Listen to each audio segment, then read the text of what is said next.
Good morning, 6th class. I am Shilpa Bansal, working as an SST mistress in Government High School, Guru Nanakpura. 6वीं class बेटे अज आपां जो पाठ करना है वो है तुहाडा 8वां पाठ आदि मनुख पत्थर युग। तुसी पेंसिल्स कढ लो अपनियां, जिथे जिथे इंपॉर्टेंट होगा तुसी उत्थे अंडरलाइन करना होगा। ये चैप्टर देखो की लिखा हुआ है। इतिहास तो पहला समय नूं पूर्व इतिहास किया जाता है, या आपां एक आंसर किया सी कि जिस इतिहास का सानू लिखती वेरवा नहीं मिलता उस नूं पूर्व इतिहास किया जाता है। पूर्व इतिहास बहुत लंबा समय है जिस नूं 3 हिस्सों विच वंडिया जाता है। किहड़े-किहड़े 3 हिस्से इनू टिक कर लो। पुरातन पत्थर युग, मध्य पत्थर युग ते नवां पत्थर युग। आपां इस चैप्टर दे विच इन्हां तिन्नां पत्थर युग बारे पढ़ांगे। पुरातन पत्थर युग नूं अंदाजा जे आपां लाइए तां ओह 3,50,000 साल तो 11,000 साल पहलां तक दा समा सी। धरती ते जीवन दे पहले लक्षण शायद सूखम जीव सन, जिन्हां ने हौली हौली विकास द्वारा वड्डे शरीर वाले जानवरां दा रूप धारण किया, जिवें कि डायनासौर। धरती ते मनुख दी होंद बहुत देर बाद लगभग 40 लाख साल पहला हुई। ए लाइन टिक करो, तुहानूं एक खाली थां आऊगी। उस समय दे मनुख दा रहन सहन जानवरां वर्गा सी। ए लाइन भी टिक करो। ये वड्डे क्वेश्चन भी आपां लाइन लिखांगे। उस नूं जीवन दीआं मुख जरूरतां नूं समझण विच भी हज़ारां साल लग गए। आदि मानव दा जीवन जानवरां वर्गा सी। ਉਹ ਭੋਜਨ ਦੀ ਤਲਾਸ਼ ਵਿੱਚ ਇੱਧਰ ਉੱਧਰ ਘੁੰਮਦਾ ਫਿਰਦਾ ਸੀ। ਇਹ ਲਾਈਨ ਟਿਕ ਕਰੋ। ਆਦि ਮਨੁੱਖ ਦਾ ਜੀਵਨ ਕੁਦਰਤੀ ਵਸਤਾਂ ਤੇ ਨਿਰਭਰ ਸੀ। ਇਹ ਵੀ ਲਾਈਨ ਟਿਕ ਕਰੋ। ਇਹ ਸਾਰਾ ਆਪਾਂ ਆਦि ਮਨੁੱਖ ਬਾਰੇ ਜਦੋਂ ਲਿਖਣਾ ਹੈ ਇਹੀ ਪੈਰਾ ਲਿਖਣਾ ਹੈ। ਉਹ ਜੰਗਲੀ ਕੰਦ ਮੂਲ ਖਾਂਦਾ, ਮੱਛੀਆਂ ਫੜਦਾ, ਸ਼ਿਕਾਰ ਕਰਦਾ ਸੀ। ਇਹ ਤੁਹਾਨੂੰ 1 ਨੰਬਰ ਦਾ ਪ੍ਰਸ਼ਨ ਵੀ ਆ ਸਕਦਾ ਹੈ ਕਿ ਆਦि ਮਨੁੱਖ ਕੀ ਕਰਦਾ ਸੀ। ਉਹ ਕੱਚਾ ਮਾंस ਖਾਂਦਾ ਸੀ ਕਿਉਂਕਿ ਉਸ ਨੂੰ ਅੱਗ ਬਾਰੇ ਜਾਣਕਾਰੀ ਨਹੀਂ ਸੀ। ਉਹ ਆਪਣੇ ਆਪ ਨੂੰ ਜੰਗਲੀ ਜਾਨਵਰਾਂ ਤੋਂ ਸੁਰੱਖਿਅਤ ਰੱਖਣ ਲਈ ਝੁੰਡ ਬਣਾ ਕੇ ਘੁੰਮਦਾ ਫਿਰਦਾ ਸੀ। ਉਹ ਰਾਤ ਨੂੰ ਦਰਖਤਾਂ ਜਾਂ ਗੁਫਾਵਾਂ ਅਤੇ ਪੱਥਰਾਂ ਦੇ ਵਿਸ਼ਰਾਮ ਘਰਾਂ ਵਿੱਚ ਰਹਿੰਦਾ ਸੀ। ਉਹ ਆਪਣੇ ਸਰੀਰ ਨੂੰ ਜਾਨਵਰਾਂ ਦੀਆਂ ਖੱਲਾਂ, ਦਰਖਤਾਂ ਦੇ ਪੱਤੇ ਅਤੇ ਛਿਲਕਿਆਂ ਨਾਲ ਢੱਕਦਾ, ਜੋ ਉਸ ਨੂੰ ਬਹੁਤ ਜ਼ਿਆਦਾ ਗਰਮੀ ਸਰਦੀ ਤੋਂ ਬਚਾਉਂਦੇ ਸਨ। ਨਹੀਂ ਤਾਂ ਉਹ ਨੰਗਾ ਘੁੰਮਦਾ ਸੀ, ਮਤਲਬ ਬਿਨਾਂ ਕੱਪੜਿਆਂ ਤੋਂ ਘੁੰਮਦਾ ਸੀ। ਜਾਨਵਰਾਂ ਦਾ ਸ਼ਿਕਾਰ ਕਰਨ ਲਈ ਉਹ ਪੱਥਰਾਂ ਅਤੇ ਦਰਖਤਾਂ ਦੀਆਂ ਟਾਹਣੀਆਂ ਦੀ ਵਰਤੋਂ ਕਰਦਾ ਸੀ। ਬਹੁਤ ਈਜ਼ੀ ਲੈਂਗੁਏਜ ਹੈ ਬੇਟੇ।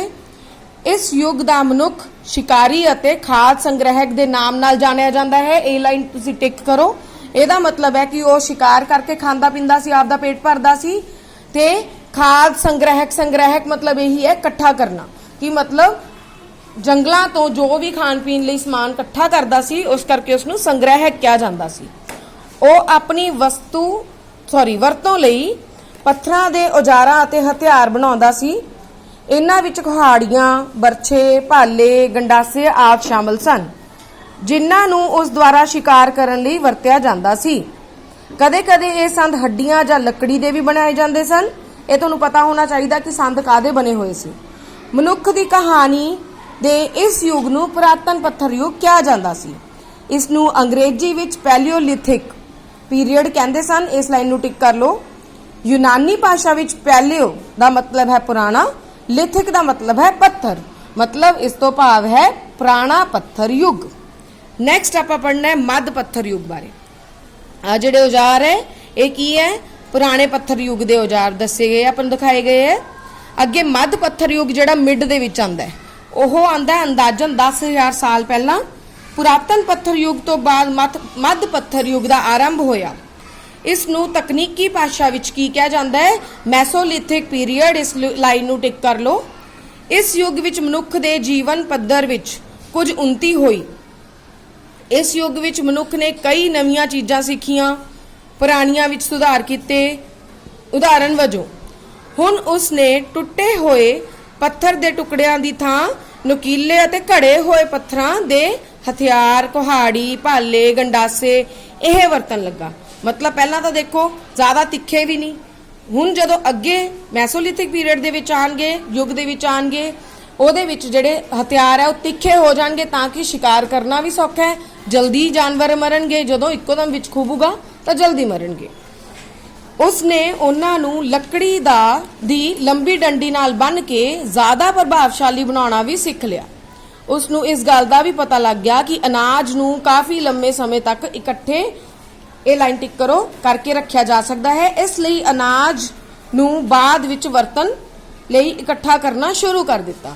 ਗੁਫਾਵਾਂ ਅਤੇ ਪੱਥਰਾਂ ਦੇ ਵਿਸ਼ਰਾਮ ਘਰਾਂ ਤੋਂ ਇਲਾਵਾ ਮਨੁੱਖ ਨੇ ਹੁਣ ਹੌਲੀ-ਹੌਲੀ ਲੱਕੜੀ, ਬਾਂਸ, ਪੱਤਿਆਂ ਦੀ ਝੌਂਪੜੀਆਂ ਬਣਾਉਣੀਆਂ ਵੀ ਸਿੱਖ ਲਈਆਂ। ਇੱਥੇ ਹੁਣ ਤੁਸੀਂ ਇਹ ਵੀ ਯਾਦ ਰੱਖਣਾ ਹੈ, ਇੱਕ ਤਾਂ ਹਥਿਆਰ, ਇੱਥੇ ਸਾਈਡ ਤੇ ਪੁਆਇੰਟ ਲਿਖ ਲਓ। ਪਹਿਲਾ ਤਾਂ ਹੈਗਾ ਤਿੱਖੇ ਹਥਿਆਰ, ਦੂਸਰਾ ਹੈ ਅਨਾਜ ਇਕੱਠਾ ਕਰਨਾ, ਤੀਸਰਾ ਹੈ ਝੌਂਪੜੀਆਂ ਵਿੱਚ ਰਹਿਣਾ, ਲੱਕੜੀ, ਬਾਂਸ ਅਤੇ ਪੱਤਿਆਂ ਦੀ ਝੌਂਪੜੀਆਂ ਵਿੱਚ ਰਹਿਣਾ ਸਿੱਖਣਾ। ਮਤਲਬ ਉਹਨੂੰ ਪਤਾ ਲੱਗ ਗਿਆ ਹੁਣ ਝੌਂਪੜੀਆਂ ਵਿੱਚ ਰਹੀਦਾ। ਦੈਨ ਦੇਖੋ, ਸੰਭਵ ਹੈ ਕਿ ਇਸ ਨਾਲ ਹੀ ਮਨੁੱਖ ਦੇ ਸਥਿਰ ਜੀਵਨ ਦਾ ਆਰੰਭ ਹੋਇਆ। ਸਥਿਰ ਜੀਵਨ ਦਾ ਮਤਲਬ ਹੁੰਦਾ ਬੇਟੇ ਕਿ ਇੱਕ ਥਾਂ ਤੇ ਰਹਿਣ ਲੱਗਾ ਇਨਸਾਨ ਅਤੇ ਪਿੰਡਾਂ ਦੀ ਸਥਾਪਨਾ ਹੋਈ।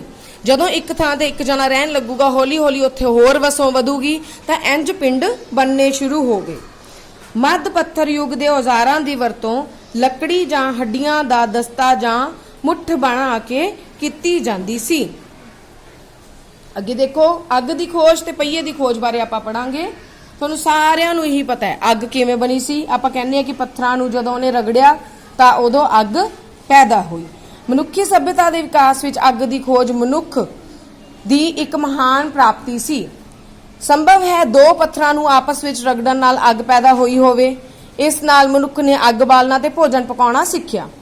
ਅੱਗ ਉਸ ਨੂੰ ਸਰਦੀ ਦੇ ਮੌਸਮ ਸਮੇਂ ਗਰਮੀ ਪਹੁੰਚਾਉਂਦੀ ਸੀ ਅਤੇ ਖਤਰਨਾਕ ਜਾਨਵਰਾਂ ਤੋਂ ਬਚਾਉਂਦੀ ਸੀ। ਅੱਗੇ ਹੈ ਪਹੀਏ ਦੀ ਖੋਜ। ਪਹੀਏ ਦੀ ਖੋਜ ਕਿਵੇਂ ਹੋਈ ਰਾਜੇ? ਪਹਿਲਾਂ ਇਹ ਪਹੀਆ ਗੋਲ ਚੀਜ਼ ਨਹੀਂ ਸੀ, ਪਹਿਲਾਂ ਕੱਲਾ ਸਲੈਜ ਸੀ। ਸਲੈਜ ਬੋਲਦੇ ਆ ਇਹਨੂੰ, ਛੱਕੜਾ ਹੁੰਦਾ ਜਿਹੜਾ ਬਿਨਾਂ ਪਹੀਏ ਤੋਂ, ਉਹਨੂੰ ਖਿੱਚ ਕੇ ਲੈ ਕੇ ਜਾਇਆ ਜਾਂਦਾ ਸੀ। ਆਬਵੀਅਸਲੀ ਉਹਦੇ ਨਾਲ ਬਹੁਤ ਜ਼ਿਆਦਾ ਜ਼ੋਰ ਲੱਗਣਾ ਸੀ। ਹੌਲੀ-ਹੌਲੀ ਉਹਨਾਂ ਨੂੰ ਪਤਾ ਲੱਗਣ ਲੱਗਿਆ ਕਿ ਅਗਰ ਕੋਈ ਗੋਲ ਜੀ ਚੀਜ਼ ਹੋਵੇ ਤਾਂ ਉਹ ਜਲਦੀ ਰੁੜਦੀ ਹੈ। ਫਿਰ ਉਹਨਾਂ ਨੇ ਲੱਕੜੀ ਦੀ ਗੋਲ ਚੀਜ਼ ਬਣਾਉਣੀ ਸ਼ੁਰੂ ਕੀਤੀ, ਜਿਵੇਂ ਪਹੀਆ ਨੂੰਮਾ, ਠੀਕ ਹੈ। ਉਹਨੂੰ ਜਦੋਂ ਛੱਕੜੇ ਨਾਲ ਲਾਉਂਦੇ ਸੀ, ਉਸ ਨਾਲ ਉਹਨਾਂ ਨੂੰ ਲੱਗਿਆ ਕਿ ਇਹ ਕੰਮ ਜ਼ਿਆਦਾ ਸੌਖਾ ਹੋਣ ਲੱਗ ਪਿਆ ਤੇ ਉਹਨਾਂ ਨੇ ਅੱਗੇ ਛੱਕੜਾ ਕਹਿ ਲਓ, ਬੁਲਕ ਕਾਰਟਸ ਕਹਿ ਲਓ, ਅੱਗੇ ਇੰਜ ਉਹਨਾਂ ਦਾ ਵਿਕਾਸ ਹੋਇਆ। ਇੱਕ ਚਪਟੀ ਵਸਤੂ ਨੂੰ ਚੁੱਕ ਕੇ ਜਾਂ ਖਿੱਚ ਕੇ ਲੈ ਜਾਣ ਨਾਲੋਂ ਇੱਕ ਗੋਲ ਵਸਤੂ ਨੂੰ ਰੋੜ ਕੇ ਇੱਕ ਥਾਂ ਤੋਂ ਦੂਜੀ ਥਾਂ ਤੇ ਲੈ ਜਾਣਾ ਬਹੁਤ ਸੌਖਾ ਹੈ।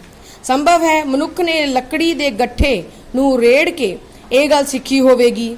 ਇਸ ਦੀ ਸਹਾਇਤਾ ਨਾਲ ਮਨੁੱਖ ਨੂੰ ਦੂਸਰੀ ਵਸਤਾਂ ਨੂੰ ਵੀ ਖਿੱਚਣਾ ਸਿੱਖਿਆ ਹੋਵੇਗਾ।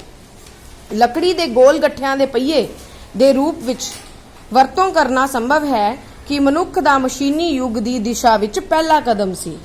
ਇਹ ਤੁਸੀਂ ਯਾਦ ਰੱਖਣਾ ਹੈ ਕਿ ਜੇ ਤੁਹਾਨੂੰ ਕੋਈ ਪੁੱਛਦਾ ਹੈ ਕਿ ਮਸ਼ੀਨੀ ਯੁੱਗ ਵਿੱਚ ਕਿਵੇਂ ਹੋਣ ਲੱਗੇ, ਸਭ ਤੋਂ ਪਹਿਲਾਂ ਇਨਸਾਨ ਜਾਂ ਮਨੁੱਖ ਜਾਂ ਆਦਿ ਮਾਨਵ ਪਹੀਏ ਦੀ ਖੋਜ ਕਰਨੀ ਸਿੱਖੀ। ਉਸ ਨੂੰ ਇਸ ਚੀਜ਼ ਦਾ ਗਿਆਨ ਆਇਆ ਕਿ ਗੋਲ ਚੀਜ਼ ਜਲਦੀ ਰਿੜਦੀ ਹੈ। ਇਸ ਨਾਲ ਵਿਕਾਸ ਦੀ ਗਤੀ ਆਸਾਨ ਵੀ ਹੋਈ ਅਤੇ ਤੇਜ਼ ਵੀ ਹੋ ਗਈ। ਇਹ ਸਾਰਾ ਅੱਗ ਦੀ ਖੋਜ, ਜੋ ਪਹੀਏ ਦੀ ਖੋਜ, ਇਹ ਮੈਸੋਲਿਥਿਕ ਪੀਰੀਅਡ ਵਿੱਚ ਕਰਨੀ ਆ, ਆਪਾਂ ਮੱਧ ਪੱਥਰ ਯੁੱਗ ਵਿੱਚ ਕਰਨੀ ਹੈ। ਅੱਗੇ ਦੇਖੋ ਬੇਟੇ, ਨਵਾਂ ਪੱਥਰ ਯੁੱਗ, ਜਿਹਨੂੰ ਬੋਲਦੇ ਆ ਨਿਓਲਿਥਿਕ ਪੀਰੀਅਡ, ਜੋ 5000 ਸਾਲ ਪਹਿਲਾਂ ਅੰਦਾਜ਼ੇ ਦੇ ਤੌਰ ਤੇ ਆਪਾਂ ਜੇ ਸੋਚੀਏ ਤਾਂ ਉਹ ਸੀਗਾ। ਮਨੁੱਖ ਉਤਪਾਦਕ ਦੇ ਰੂਪ ਵਿੱਚ, ਉਤਪਾਦਕ ਮਤਲਬ ਹੈ ਕਿ ਹੁਣ ਮਨੁੱਖ ਅਨਾਜ ਬਣਾਊਗਾ। ਹੁਣ ਉਹ ਖੇਤਾਂ ਦੇ ਵਿੱਚ ਦੇਖੋ ਕਿ ਕਿਵੇਂ ਖੇਤੀਬਾੜੀ ਕਰਨੀ ਸਿੱਖੂਗਾ, ਕਿਵੇਂ ਉਹ ਪੱਕਾ ਵਸੋਂ ਹੀ ਬਣਾ ਲੂਗਾ ਕਿ ਉੱਥੇ ਹੀ ਰਹਿਣ ਲੱਗ ਜੂਗਾ। ਮਨੁੱਖ ਨੇ ਵੇਖਿਆ ਹੋਵੇਗਾ ਕਿ ਅਨਾਜ ਦੇ ਇਹ ਦਾਣੇ ਜੋ ਭੂਮੀ ਤੇ ਸੁੱਟੇ ਜਾਂਦੇ ਹਨ ਤਾਂ ਉਹਨਾਂ ਤੋਂ ਪੌਦੇ ਉੱਗਦੇ ਹਨ ਤੇ ਬਹੁਤ ਅਨਾਜ ਪ੍ਰਾਪਤ ਹੁੰਦਾ ਹੈ। ਉਸਨੇ ਹੌਲੀ-ਹੌਲੀ ਇਹ ਵੀ ਸਿੱਖਿਆ ਕਿ ਕਦੋਂ ਬੀਜ ਮਿੱਟੀ ਵਿੱਚ ਜਲਦੀ ਅਤੇ ਵਧੀਆ ਪੈਦਾਵਾਰ ਲਈ ਬੀਜਣੇ ਚਾਹੀਦੇ ਹਨ। ਭੂਮੀ ਅਤੇ ਅਜਿਹੀਆਂ ਹੋਰ ਚੀਜ਼ਾਂ ਨੂੰ ਖੇਤੀ ਲਈ ਕਿਵੇਂ ਤਿਆਰ ਕੀਤਾ ਜਾਂਦਾ ਹੈ। ਇਹ ਖੇਤੀਬਾੜੀ ਅਤੇ ਮਨੁੱਖੀ ਜੀਵਨ ਵਿੱਚ ਸਭਿਅਤਾ ਦਾ ਆਰੰਭ ਸੀ। ਇਸ ਸਮੇਂ ਤੱਕ ਪੱਥਰ ਯੁੱਗ ਦਾ ਤੀਸਰਾ ਅਤੇ ਅੰਤਿਮ ਯੁੱਗ ਆਰੰਭ ਹੋ ਚੁੱਕਿਆ ਸੀ, ਜਿਹਨੂੰ ਨਵਾਂ ਪੱਥਰ ਯੁੱਗ ਕਹਿੰਦੇ ਸੀ। ਮਤਲਬ ਨਵਾਂ ਪੱਥਰ ਯੁੱਗ ਦੇ ਸ਼ੁਰੂਆਤ ਹੋਣ ਤੇ ਇਨਸਾਨ ਨੂੰ ਇਸ ਚੀਜ਼ ਦਾ ਪਤਾ ਲੱਗ ਗਿਆ ਸੀ ਕਿ ਅਨਾਜ ਕਿਵੇਂ ਪੈਦਾ ਕਰੀਦਾ। ਹੁਣ ਤੱਕ ਮਨੁੱਖ ਝੌਂਪੜੀਆਂ ਵਿੱਚ ਰਹਿੰਦਾ ਸੀ, ਅਨਾਜ ਉਗਾਉਣਾ ਅਤੇ ਭੋਜਨ ਪਕਾਉਣਾ ਸਿੱਖ ਲਿਆ ਸੀ, ਆਲਰੇਡੀ ਪਹਿਲਾਂ ਹੀ ਸਿੱਖ ਲਿਆ ਸੀ। ਉਸਨੇ ਔਜ਼ਾਰ ਪਹਿਲਾਂ ਨਾਲੋਂ ਵਧੀਆ ਤਿੱਖੇ ਕਰ ਲਏ ਸੀ। ਇਹ ਸਾਰਾ ਮੈਸੋਲਿਥਿਕ 'ਚ ਸਿੱਖਿਆ, ਮੱਧ ਦੇ ਵਿੱਚ, ਜੋ ਹੁਣ ਪਹਿਲਾਂ ਨਾਲੋਂ ਤੇਜ਼ ਅਤੇ ਹਲਕੇ ਸਨ, ਜਿਨ੍ਹਾਂ ਨਾਲ ਮਨੁੱਖ ਦੀ ਕੰਮ ਕਰਨ ਦੀ ਸਮਰੱਥਾ ਪਹਿਲਾਂ ਨਾਲੋਂ ਵੱਧ ਗਈ ਸੀ। ਨਵੇਂ ਪੱਥਰ ਯੁੱਗ ਵਿੱਚ ਮਨੁੱਖ ਦੇ ਭੋਜਨ ਪਕਾਉਣ ਅਤੇ ਰੱਖਣ ਲਈ ਮਿੱਟੀ ਦੇ ਬਰਤਨ ਬਣਾਉਣੇ ਵੀ ਸਿੱਖ ਲਏ ਸਨ। ਸ਼ੁਰੂ ਵਿੱਚ ਇਹ ਬਰਤਨ ਹੱਥ ਨਾਲ ਬਣਾ ਕੇ ਧੁੱਪ ਵਿੱਚ ਸੁਕਾਏ ਜਾਂਦੇ ਸਨ। ਹੁਣ ਪਿਕਚਰ 'ਚ ਦੇਖੋ, ਜਿਵੇਂ ਤੁਸੀਂ ਦੇਖਿਆ ਵੇ, ਇਹਨੂੰ ਚੱਕ ਬੋਲਦੇ ਆ। ਬਾਅਦ ਵਿੱਚ ਮਨੁੱਖ ਨੇ ਚੱਕ ਤੇ ਬਰਤਨ ਬਣਾ ਕੇ ਉਸ ਨੂੰ ਭੱਠੀ ਵਿੱਚ ਪਕਾਉਣਾ ਸਿੱਖ ਲਿਆ। ਅੱਗੇ ਮਨੁੱਖ ਕਲਾਕਾਰ ਦੇ ਰੂਪ ਵਿੱਚ ਦੇਖੋ, ਭੋਜਨ ਉਗਾਉਣਾ ਤੇ ਪਕਾਉਣਾ ਜਾਂ ਬਰਤਨ ਬਣਾਉਣਾ ਸਿੱਖਣ ਤੋਂ ਬਹੁਤ ਚਿਰ ਪਹਿਲਾਂ ਮਨੁੱਖ ਨੇ ਗੁਫਾਵਾਂ ਅਤੇ ਪੱਥਰ ਦੇ ਵਿਸ਼ਰਾਮ ਘਰਾਂ ਵਿੱਚ ਕੰਧਾਂ ਉੱਤੇ ਚਿੱਤਰ ਬਣਾ ਕੇ ਆਪਣੀ ਕਲਾ ਦਾ ਪ੍ਰਦਰਸ਼ਨ ਕਰਨਾ ਸ਼ੁਰੂ ਕਰ ਦਿੱਤਾ ਸੀ, ਜਿੱਥੇ ਉਹ ਰਹਿੰਦਾ ਸੀ। ਇਸ ਲਈ ਉਸ ਨੂੰ ਸੰਸਾਰ ਦੀ ਪਹਿਲੀ ਘਰ ਸਜਾਵਟ ਕਿਹਾ ਜਾਂਦਾ ਸੀ ਜਾਂ ਜਾ ਸਕਦਾ ਹੈ। ਉਸਨੇ ਨੁਕੀਲੇ ਪੱਥਰਾਂ ਤੇ ਰੰਗਾਂ ਦੀ ਸਹਾਇਤਾ ਨਾਲ ਮਨੁੱਖ, ਜਾਨਵਰ ਦੇ ਸ਼ਿਕਾਰ ਦੇ ਦ੍ਰਿਸ਼ ਦੇ ਚਿੱਤਰ ਬਣਾਏ। ਜ਼ਿਆਦਾਤਰ ਇਹ ਸਿਰਫ ਰੇਖਾ ਚਿੱਤਰ ਸਨ, ਮਤਲਬ ਰੇਖਾਵਾਂ ਹੀ ਬਣਾਈਆਂ ਹੋਈਆਂ ਸੀ, ਲਾਈਨਾਂ ਮਾਰੀਆਂ ਹੋਈਆਂ ਸੀ, ਉਹਦੇ ਨਾਲ ਇਹ ਚਿੱਤਰ ਬਣੇ ਹੋਏ ਸੀ। ਪਰੰਤੂ ਕਦੇ-ਕਦੇ ਇਹਨਾਂ ਵਿੱਚ ਰੰਗ ਵੀ ਭਰੇ ਮਿਲਦੇ ਸਨ। ਇਹ ਪੱਥਰ ਚਿੱਤਰ ਭਾਰਤ ਦੇ ਅਨੇਕਾਂ ਭਾਗਾਂ ਤੇ ਸੰਸਾਰ ਵਿੱਚ ਹੋਰ ਕਈ ਸਥਾਨਾਂ ਤੋਂ ਪ੍ਰਾਪਤ ਹੋਏ ਹਨ। ਇਸ ਤਰ੍ਹਾਂ ਦਾ ਹੀ ਇੱਕ ਸਥਾਨ ਮੱਧ ਪ੍ਰਦੇਸ਼ ਵਿੱਚ ਭੋਪਾਲ ਦੀ ਨੇੜੇ ਭੀਮ ਬੈਠਕਾ ਹੈ। ਲਾਈਨ ਟਿਕ ਕਰੋ, ਬਲੈਂਕਸ ਦੇ ਵਿੱਚ ਜਾਂ ਟਰੂ ਫਾਲਸ ਦੇ ਵਿੱਚ ਆਊਗਾ। ਇਹਨਾਂ ਚਿੱਤਰਾਂ ਦੇ ਇਲਾਵਾ ਮਨੁੱਖ ਨੇ ਬਹੁਤ ਤਰ੍ਹਾਂ ਦੇ ਕੀਮਤੀ ਪੱਥਰ, ਪੱਕੀ ਮਿੱਟੀ, ਹਾਥੀ ਦੰਦ ਦੇ ਮਣਕੇ ਬਣਾਉਣੇ ਵੀ ਸਿੱਖੇ। ਗਹਿਣਿਆਂ ਦੇ ਰੂਪ ਵਿੱਚ ਇਹਨਾਂ ਦੀ ਵਰਤੋਂ ਕੀਤੀ, ਜੋ ਅੱਜ ਸ਼ਿੰਗਾਰ ਦੀ, ਮਤਲਬ ਇਹ ਹੈ ਕਿ ਸ਼ਿੰਗਾਰ ਦੇ ਤੌਰ ਤੇ ਉਹਨਾਂ ਨੂੰ ਯੂਜ਼ ਕੀਤਾ ਜਾਣ ਲੱਗਾ, ਇਸਤੇਮਾਲ ਕੀਤਾ ਜਾਣ ਲੱਗਾ, ਜਿਹੜਾ ਮਨੁੱਖ ਦੀ ਕਲਾਤਮਕ ਭਾਵਨਾ ਦਾ ਸਬੂਤ ਸੀ। ਇਸ ਸਮੇਂ ਤੱਕ ਸੱਭਿਆ ਜੀਵਨ ਹੋਂਦ ਵਿੱਚ ਆ ਗਿਆ ਸੀ। ਇਹ ਸਾਰਾ ਤੁਹਾਡਾ ਨਵਾਂ ਪੱਥਰ ਯੁੱਗ ਹੈ। ਚੈਪਟਰ ਤੁਹਾਡਾ ਕੰਪਲੀਟ ਹੈ ਬੇਟੇ। ਯਾਦ ਰੱਖਣ ਯੋਗ ਚੀਜ਼ਾਂ, ਨੁਕਤੇ ਤੁਸੀਂ ਆਪ ਪੜ੍ਹਨੇ ਹੈ। ਜਿਵੇਂ ਮੈਂ ਤੁਹਾਨੂੰ ਪਹਿਲਾਂ ਵੀ ਕਹਿੰਦੀ ਹੁੰਨੀ ਹੈ ਕਿ ਪ੍ਰਸ਼ਨ ਉੱਤਰ ਮੈਂ ਪਹਿਲਾਂ ਇੱਕ ਵੀਡੀਓ ਪਾਈ ਵੀ ਹੈ, ਉਹਦੇ ਵਿੱਚ ਹੈਗੇ ਹੈ। ਉਦੋਂ ਬਾਅਦ ਸਹੀ ਮਿਲਾਨ ਕਰੋ, ਤੁਸੀਂ ਆਪ ਕਰਨੇ ਹੈ, ਸਹੀ ਗਲਤ ਤੁਸੀਂ ਆਪ ਕਰਨੇ। ਇਹ ਤੁਹਾਡਾ ਹੋਮਵਰਕ ਹੈ, ਤਾਂ ਕਿ ਤੁਹਾਨੂੰ ਚੈਪਟਰ ਇੱਕ ਵਾਰੀ ਰੀਡ ਹੋ ਜਾਏ। ਘਰੇ ਜਾ ਕੇ ਤੁਸੀਂ ਚੈਪਟਰ ਖੁਦ ਰੀਡ ਕਰਨਾ ਹੈ, ਤਾਂ ਕਿ ਤੁਹਾਨੂੰ ਕਲੈਰਿਟੀ ਹੋ ਜਾਏ। Thank you all of you.